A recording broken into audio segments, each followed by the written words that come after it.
আপনার স্বামী আপনাকে পাত্তা দিচ্ছে না, স্বামী স্ত্রীতে সবসময় খিটির মিটির লেগেই যাচ্ছে, কিংবা স্বামীকে বাগে আনতে পারছেন না, কিংবা আপনার স্বামী বাড়ির খাবার পছন্দ করছে না, সব সময় দোকানের কোল্ড ড্রিঙ্কস কিনে খাচ্ছে, তাহলে আমার এই টোটকাটা ফলো করতে পারেন। গরমে হাঁসফাঁস করছেন, তাহলে ঝটপট বানিয়ে ফেলুন নুন চিনি আর লেবুর শরবত। জানেন তো, জীবন মানে টক মিষ্টির সমান, সাথে নুন ছাড়া চলে না।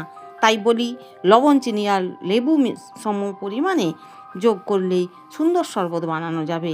লেবুর শরবত বানানোর জন্য চাই একটা জামবাটি বা কাঁচের পাত্র, একটা কাঁচের গ্লাস, চামচ, ছাঁকুনি, লবণ, চিনি আর বিশুদ্ধ পানীয় জল, একটা পাতিলেবু।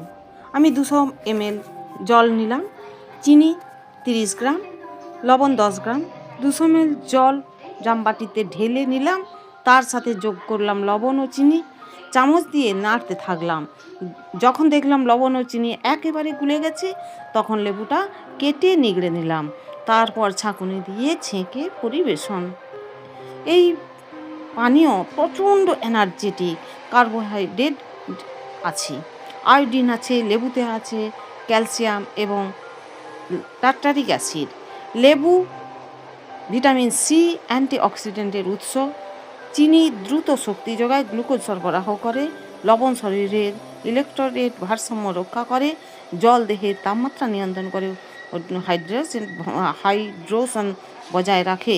1 গ্লাস শরবতে 50 থেকে 70 কিলো ক্যালোরি শক্তি যোগায়।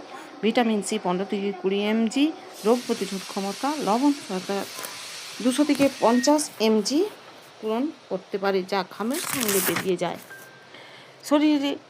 শরবতে শরীর ঠান্ডা রাখে, শক্তি পুনরুদ্ধার করে, ডিহাইড্রেশন দূর করে, রোগ ক্ষমতা বাড়ায়, রক্তচাপ ঠিক রাখে, হজমে সাহায্য করে।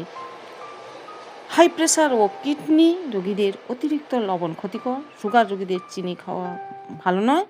তাই আমার টোটকা কাজে লাগিয়ে দেখুন, কাজে লাগান, ফল পাবেন।